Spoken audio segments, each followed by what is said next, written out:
Hello guys, welcome back to my YouTube channel. मैं उम्मीद करता हूं कि आप सब खैरियत से होंगे। लास्ट वीडियो के अंदर हमने वैलिडेशन को सीखा था कि हम जो वैलिडेशन है लारावेल के अंदर वो कैसे अप्लाई कर सकते हैं। आज की इस वीडियो के अंदर हम देखेंगे कि अगर हमें कस्टम वैलिडेशन की ज़रूरत पड़ती है, ऐसी वैलिडेशन जो कि लारावेल के अंदर मौजूद ना हो, तो उसको हम कैसे क्रिएट कर सकते हैं। यहाँ पर हम एक प्रैक्टिकल एग्जाम्पल को यूज़ करते हैं। फेसबुक के अंदर जब भी हम एक अकाउंट को क्रिएट करते हैं, तब अकाउंट को क्रिएट करते वक्त जो यूज़र नेम है उसके अंदर हम अगर किसी टाइटल वर्ड का यूज़ करते हैं, for example sir, mister, ma'am, इस तरह का नेम या टाइटल वर्ड यूज़ करते हैं यूज़र नेम के अंदर, हमें वैलिडेशन देखने को मिलती है कि user name can not contain title words. तो इसी तरह की सेम वैलिडेशन को हम लारावेल के अंदर आज क्रिएट करेंगे। इसके लिए हमें कुछ सिंपल स्टेप्स रिक्वायर्ड हैं जो कि ये हैं।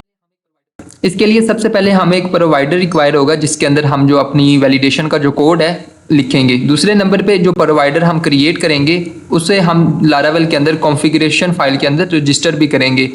और लास्ट पे हमारा जो प्रोवाइडर है इसके साथ हम अपना जो मैसेज है इसको रिटर्न करेंगे कि अगर वैलिडेशन फॉल्स हो जाती है, यानी यूज़र ने इनपुट के अंदर कोई टाइटल वर्ड को यूज़ कर लिया, तो हम उसे क्या मैसेज शो करेंगे।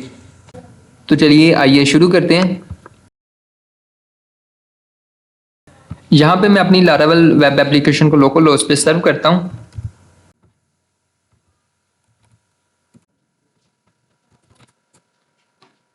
ये हमारा फॉर्म है जिसके ऊपर हम वैलिडेशन को अप्लाई करने जा रहे हैं। लास्ट वीडियो के अंदर हमारे पास जो डिफ़ॉल्ट वैलिडेशंस होती हैं जैसा कि required, mini character, max character और इस तरह की जो भी छोटी मोटी वैलिडेशंस हैं उसको हमने इम्प्लीमेंट करना सीखा था। तो वो मैंने सारी जो वैलिडेशन है फ़िलहाल के लिए मैंने उन्हें रिमूव कर दिया है। यहाँ पे आप देख सकते हैं कि हमारे पास किसी किस्म की वैलिडेशन है वो अप्लाई नहीं हुई। हम बेसिकली जो कस्टम वैलिडेशन है उसे नॉर्मल वैलिडेशन जो कि लारावेल के अंदर पहले से मौजूद है उसके साथ मिला के भी यूज़ कर सकते हैं, एक साथ यूज़ कर सकते हैं, इसमें कोई इशू नहीं है और हम ऐसा करके भी देखेंगे। यहाँ पे मैं अपने कस्टम वैलिडेशन के लिए प्रोवाइडर को क्रिएट करूँगा और प्रोवाइडर को क्रिएट करने के लिए कमांड का यूज़ करूँगा PHP आर्टिशन मेक प्रोवाइडर, और यहाँ पे मैं अपने प्रोवाइडर का नेम लिख दूंगा, for example title words provider, और सिंपल मैं इंटर हिट कर दूंगा। अब ये जो प्रोवाइडर है ये मेरा ऐप नाम के फोल्डर के अंदर प्रोवाइडर्स, और ये देखें टाइटल वर्ड्स प्रोवाइडर यहाँ पे क्रिएट हो चुका है। और इसके अंदर हमारे पास दो फंक्शन इनबिल्ट आते हैं, फर्स्ट बूट और दूसरे नंबर पे रजिस्टर। यहाँ पे जो फंक्शन हमारे पास क्रिएट होके आए हैं हमें इन्हें कॉल करने की ज़रूरत नहीं पड़ती, बल्कि जब भी हमारी जो एप्लीकेशन है ये स्टार्ट होती है ये ऑटोमेटिकली कॉल हो जाते हैं। यहाँ पे प्रोवाइडर को क्रिएट करने के बाद हमारा जो दूसरा स्टेप है कि वो इस प्रोवाइडर को रजिस्टर करना है। रजिस्टर करने के लिए हम सिंपल यहाँ पे अपनी जो कॉन्फ़िगरेशन नाम का फोल्डर है इसके अंदर आते हैं और यहाँ पे app.php नाम से एक फ़ाइल है, इसको क्लिक करते हैं। यहाँ पे आप देख सकते हैं कि पहले से हमारे पास बहुत सारी जो कॉन्फ़िगरेशन फाइल्स हैं वो यहाँ पे रजिस्टर्ड हैं। हम यहाँ पे सिंपल एक प्रोवाइडर नाम का एरे है उससे तलाश करेंगे और ये देखें, और यहाँ पे हम सिंपल ये जहाँ पे हमारे दूसरे जो प्रोवाइडर्स हैं वो रजिस्टर हैं, हम इसी तरह सिंपल अपना प्रोवाइडर भी रजिस्टर करेंगे। हम यहाँ पे अपने प्रोवाइडर का नेम लिख देंगे जो कि है टाइटल वर्ड्स प्रोवाइडर।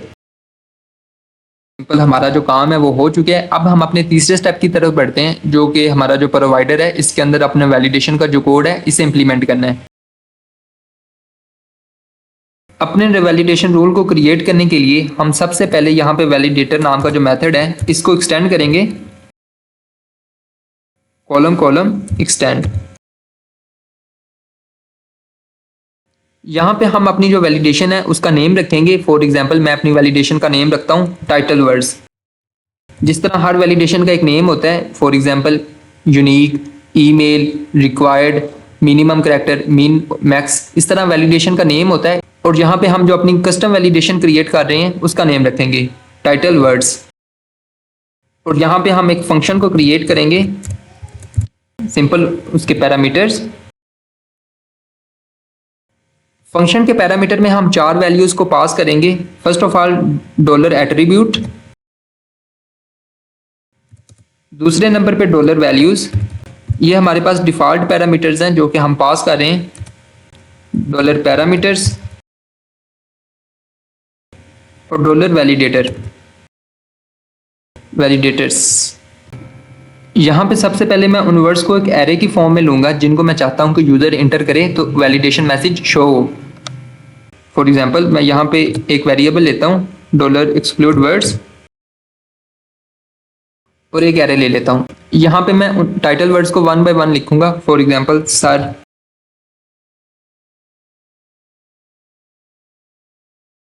इस एरे के अंदर आप अगर मजीद वर्ड्स ऐड करना चाहते हैं तो यहाँ पे कर सकते हैं। फिलहाल के लिए मैं इतने वर्ड्स ही लूंगा। इससे नेक्स्ट हम यहाँ पे फॉर ईच लूप का यूज़ करेंगे और इसके अंदर 1 बाय 1 इन वर्ड्स को चेक करेंगे कि ये जो वर्ड हैं ये हमारे इनपुट के अंदर मौजूद हैं कि नहीं।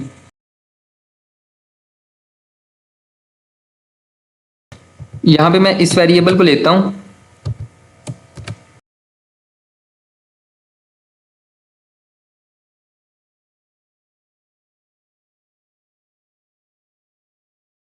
यहाँ पे फॉर ईच लूप के अंदर मैं इफ कंडीशन का यूज़ करता हूँ और यहाँ पे एक मेथड स्ट्राइपोज का यूज़ करता हूँ।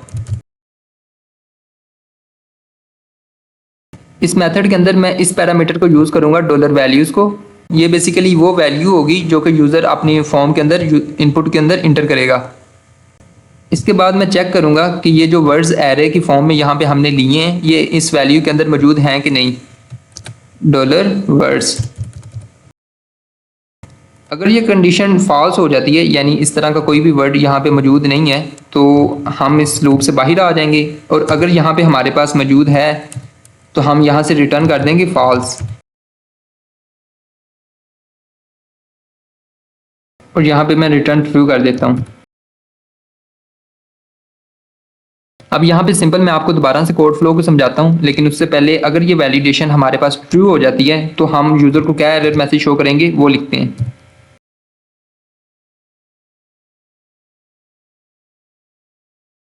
मैं यहाँ से फाइल को सेव करता हूँ। यहाँ पे हमें एक एरर देखने को मिल रहा है। आई थिंक ये जो ब्रैकेट है ये यहाँ पे नहीं, यहाँ पे क्लोज होनी थी। अब मैं एक दफ़ा आपको ये कोड फ्लो समझा देता हूँ। कस्टम वैलिडेशन को क्रिएट करने के लिए हमने वैलिडेटर नाम का जो मेथड है इसे एक्सटेंड किया और इसे एक्सटेंड किया तो हम इसे सिंपल यहाँ पे यूज़ भी करेंगे। Use illuminate spot faucets validator. यहाँ पे हमने वैलिडेटर नाम का जो मेथड है इसे मेथड के थ्रू एक्सटेंड किया और यहाँ पे हमने जो भी कस्टम वैलिडेशन का नेम रखना चाहते थे वो रख दिया। नेम रखने के बाद हमने इसी मेथड के अंदर एक फंक्शन को क्रिएट किया और उसके अंदर हमने 4 वैल्यूज़ 4 डिफ़ॉल्ट पैरामीटर्स पास कर दिए। पैरामीटर्स को पास करने के बाद हमने एक एरे लिया और उस सारे एरे को मैंने यहाँ पे एक्सक्लूड वर्ड्स नाम का एक वेरिएबल है इसके अंदर स्टोर कर लिया। आप यहाँ पे कुछ भी नेम ले सकते हैं। यहाँ पे स्टोर करने के बाद हमने फॉर ईच मेथड का यूज़ किया जिसमें मैंने सिंपल एक्सक्लूड वर्ड्स को हैज़ वर्ड्स के नाम से यूज़ करना शुरू कर दिया। अब यहाँ पे हमने फॉर ईच लूप के अंदर हमने इफ़ कंडीशन का यूज़ किया और स्ट्राइपोज मेथड के थ्रू 1 बाय 1 जो कि वैल्यूज़ ये वाला जो पैरामीटर जिसके अंदर वो तमाम डेटा स्टोर है जो कि यूज़र ने इनपुट के अंदर इंटर किया है वो यहाँ पे लिया और उसके अंदर 1 बाय 1 चेक किया कि ये जो वर्ड्स हैं हमारे पास ये मौजूद हैं कि नहीं है। अगर इनपुट से जो डेटा हमें मिल रहा है उसके अंदर इस तरह का कोई भी वर्ड इंक्लूडेड नहीं है तो ये कंडीशन फॉल्स हो जाएगी और कंडीशन फॉल्स होते ही हम यहाँ से फॉर ईच लूप से बाहर आ जाएंगे और कंडीशन ट्रू हो जाएगी। कंडीशन ट्रू होने का मतलब ये जो वैलिडेशन है वो सक्सेसफुली पास हो चुकी है, इनपुट के अंदर इस तरह का कोई डेटा भी मौजूद नहीं है। और अगर ये कंडीशन यहाँ पे ट्रू हो जाती है अंदर यानी इस तरह का कोई वर्ड इंक्लूडेड है तो यहाँ से हम फिर रिटर्न फॉल्स करते हैं और रिटर्न फॉल्स होने का मतलब है कि इस तरह का वर्ड इंक्लूडेड है और इसे वैलिडेशन मैसेज शो करवा दो। यहाँ पे अब हम सिंपल अपना जो भी वैलिडेशन मैसेज है जो यूज़र को शो करवाना चाहते हैं वो यहाँ पे लिख सकते हैं। अब हम अपनी कस्टम वैलिडेशन को क्रिएट कर चुके हैं तो जिस तरह हम सिंपल वैलिडेशन को यूज़ करते हैं इसी तरह हम कस्टम वैलिडेशन को भी यूज़ कर सकते हैं। यहाँ पे एक वेरिएबल लेता हूँ डॉलर वैलिड डेटा और अपने जो फॉर्म के थ्रू आने वाला डेटा है उसे यहाँ पे गेट करता हूँ डॉलर रिक्वेस्ट। यहाँ पे अपने मेथड का यूज़ करता हूँ वैलिडेट, इसके अंदर बड़ी ब्रैकेट्स का यूज़ करता हूँ। अब जिस इनपुट के ऊपर मैं अपनी वैलिडेशन को अप्लाई करना चाहता हूँ सिंपल उसका मैं यहाँ पे नेम लिखूंगा। हमारे पास यहाँ पे रिसोर्सेज नाम का फोल्डर है व्यूज़ और इसके अंदर हमारा जो फॉर्म है वो मौजूद है। यहाँ पे हमारे पास इनपुट मौजूद है जिसका नेम है तो यहाँ पे मैं नेम को एक्सेस करूँगा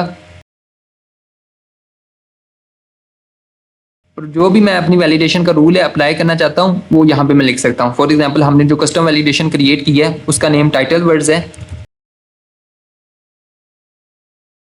और अगर हमारे पास ये वैलिडेशन ट्रू हो जाती है तो हम सिंपल यहाँ पे जो इसका मैसेज है यूज़र को शो करवा देंगे।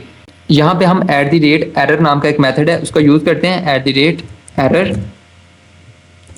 इसके अंदर हम लिखते हैं कि अगर नेम से रिलेटेड कोई हमारे पास एरर आ रहा है तो वो हमें यहाँ पे शो करवा दें। यहाँ पे मैं इसे एंड कर देता हूँ, @endError।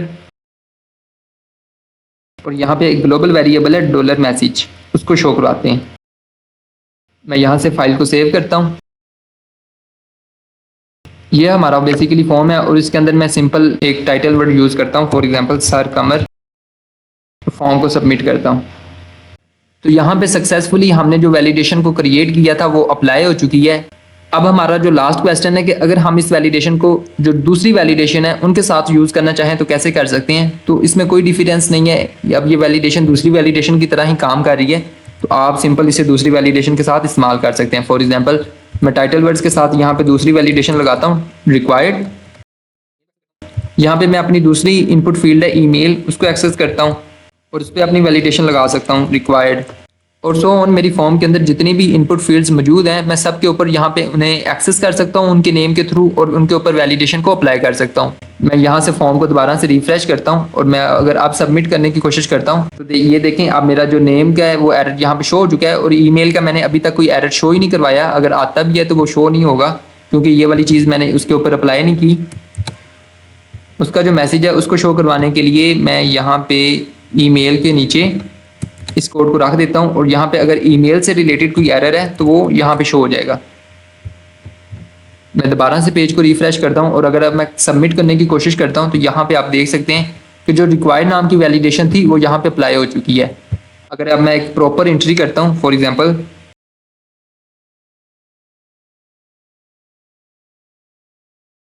हमारा जो डेटा है वो सक्सेसफुली अब सबमिट हो चुका है। मैं यहाँ पे आपको दिखा भी सकता हूँ। यहाँ पे हम डेमो नाम की डेटाबेस का यूज़ कर रहे हैं और इसके अंदर स्टूडेंट्स नाम का टेबल है। तो यहाँ पे आप देख सकते हैं जो हमने अभी अभी एंट्री की है, कमर आफ्ताब testing@gmail.com, और ये रैंडम सा पासवर्ड हमने दिया है, ये क्रिएट हो चुका है।